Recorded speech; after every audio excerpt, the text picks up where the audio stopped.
प्रतीक यादव के मामले में खुल रही है परतें। कौन है कृष्णानंद पांडे जिससे प्रतीक का था विवाद? प्रतीक यादव से था करोड़ों रुपए का विवाद। विवाद के चलते प्रतीक डिप्रेशन में थे। प्रतीक यादव के निधन से प्रदेश में शोक की लहर दौड़ गई है। प्रतीक यादव की मौत संदिग्ध मानी जा रही।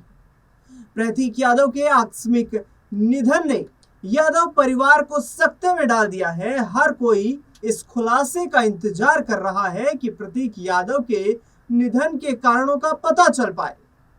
हालांकि पोस्टमार्टम रिपोर्ट के अनुसार लंग ब्लड क्लोटिंग और डिप्रेशन जैसी बीमारी को प्रमुख कारण माना गया, लेकिन अब चर्चाएं ये भी हो रही हैं कि प्रतीक को बिजनेस में पिछले कुछ वक्त से नुकसान हो रहा था। नतीजतन प्रतीक के एक साझी कारोबारी का नाम भी इस चर्चा में आ चुका है, जिनके चलते प्रतीक ने लगभग साल भर पहले एक धोखाधड़ी की शिकायत दर्ज करवाई थी। अब आइए आपको बताते हैं क्या था प्रतीक यादव और कृष्णानंद पांडे के बीच करोड़ों रुपए के लेन देन का विवाद, और क्या इस विवाद को लेकर भी प्रतीक यादव थे परेशान। प्रतीक यादव की मौत के बाद चर्चा में है कृष्णानंद पांडे। दरअसल पुलिस जांच में जो पता चला है कि उसके मुताबिक प्रतीक यादव की करोड़ों रुपए की कथित धोखाधड़ी और रंगदारी के मामले को लेकर वो डिप्रेशन में थे।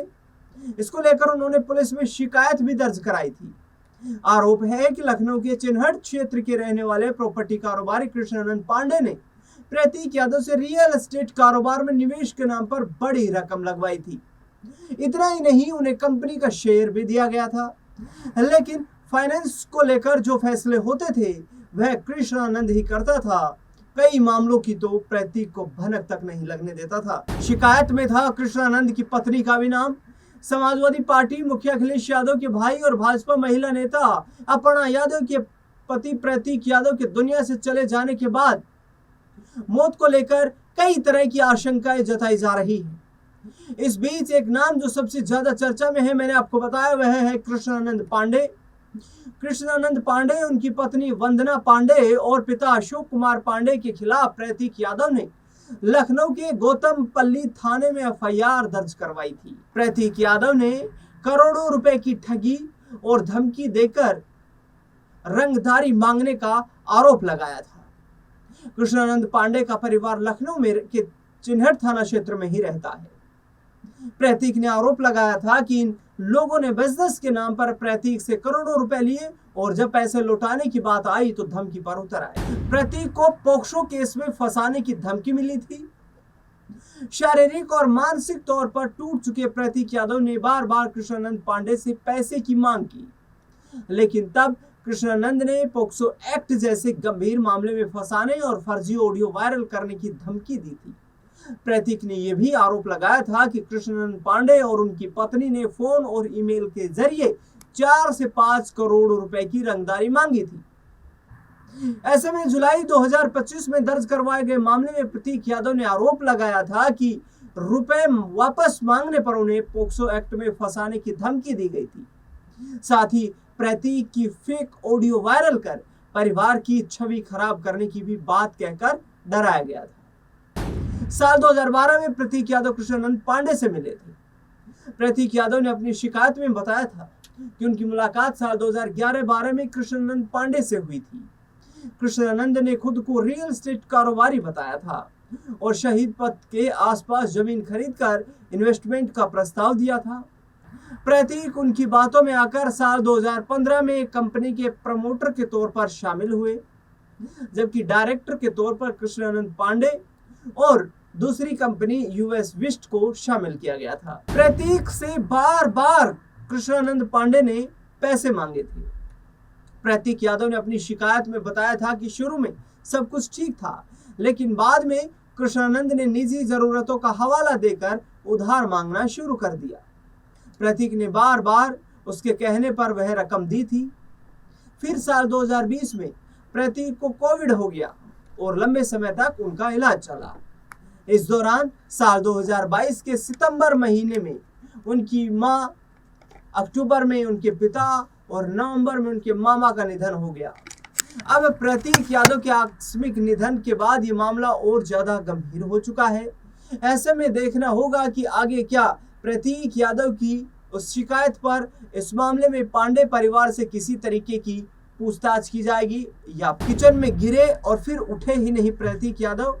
प्रतीक यादव के निधन के बाद अपर्णा यादव और उनके बेहद करीबी कारोबारी मुकेश बहादुर सिंह ने उस सुबह की घटना को लेकर अहम जानकारी दी। मुकेश बहादुर सिंह सुबह से ही पोस्टमार्टम हाउस में उस दौरान मौजूद थे। उनके साथ अपर्णा यादव के भाई अमन बिष्ट भी लगातार संपर्क में बने हुए थे। उन्होंने बताया कि प्रतीक यादव की तबीयत अचानक बिगड़ गई थी और वह घर के किचन में ही बेहोश होकर गिर पड़े। इसके बाद परिवार में हड़कंप मच गया। मुकेश बहादुर सिंह के अनुसार पूरा घटनाक्रम बेहद अचानक हुआ। प्रतीक अचानक किचन में गिर गए थे, जिसके बाद उन्हें तुरंत सिविल अस्पताल ले जाया गया, लेकिन तब तक काफी देर हो चुकी थी। अस्पताल में वहां पर अखिलेश यादव पहुंचे, शिवपाल यादव पहुंचे, परिवार के तमाम सदस्य पहुंचे, लेकिन प्रतीक यादव को तब तक ब्रॉड डेड घोषित कर दिया गया था। अब ये जो मामला है, इसको लेकर के चर्चाएं हो रही है कि किस तरीके से आगे आने वाले वक्त में आखिरकार जो कृष्णानंद पांडे और प्रतीक यादव के बीच का विवाद था, उस विवाद को लेकर के कोई कानूनी जांच सामने आगे लगातार आएगी। क्या कृष्णानंद पांडे से इस विषय में पूछताछ की जाएगी? क्या अपर्णा यादव इस मामले को अब ज्यादा गंभीरता से लेते हुए इसकी जांच तक करवाने के लिए कोई पैरवी करती हुई नजर आएंगी? ये तमाम सवाल है। तो कुल मिलाकर के जिस तरीके से देखा जाए तो प्रतीक यादव की जो अस्थियां हैं उनका विसर्जन भी कर दिया गया है, लेकिन जिस तरीके से लगातार अखिलेश यादव ने एक बड़ा बयान दिया था कि कोई भी कानूनी जांच होगी, उस कानूनी प्रक्रिया को अपनाने में हम कतई कोताही नहीं बरतेंगे, देर नहीं लगाएंगे। अब कृष्णानंद पांडे और प्रतीक यादव का जो विवाद था, उस विवाद के बाद से लगातार ये चर्चा है कि आखिरकार क्या उस विवाद के चलते प्रतीक डिप्रेशन में चले गए थे। करोड़ों रुपए का ये लेन देन बताया जा रहा है, जिसमें प्रतीक यादव ने कृष्णानंद के ऊपर धोखाधड़ी करने जैसे आरोप लगा दिए थे। हालांकि उस दौरान प्रतीक यादव जो है वो उस बिजनेस में बने हुए थे। साल 2026 के शुरुआती वक्त में ही जिस तरीके से प्रतीक यादव ने अपनी पत्नी अपर्णा यादव पर भी जो आरोप लगाए थे, उसको लेकर भी काफी चर्चाएं उत्तर प्रदेश की राजनीति में हुई थी कि क्या अभी परिवार एक बिखर जाएगा, क्या प्रतीक यादव अपर्णा यादव एक दूसरे से अलग हो जाएंगे। लेकिन एक हफ्ते के बाद लगभग प्रतीक यादव ने खुद अपने ही सोशल मीडिया अकाउंट से एक पोस्ट डाला, जिसमें उन्होंने कहा कि उन्होंने पूरे मसले को सुलझा लिया है और जो लोग उनके परिवार को तोड़ने का प्रयास कर रहे थे वो भाड़ में जाएं, इससे उन्हें कोई फर्क नहीं पड़ता है। लेकिन 13 मई को सुबह करीब 5:30-6 बजे के दरमियानी दौर में प्रतीक यादव ने इस दुनिया को अलविदा कह दिया। इस खास खबर पर आपका क्या कुछ कहना है, कमेंट बॉक्स में जरूर बताएं। इस रिपोर्ट में फिलहाल के लिए इतना ही। देश दुनिया से जुड़ी बड़ी खबरों के लिए लगातार आप बने रहे हमारे साथ। धन्यवाद।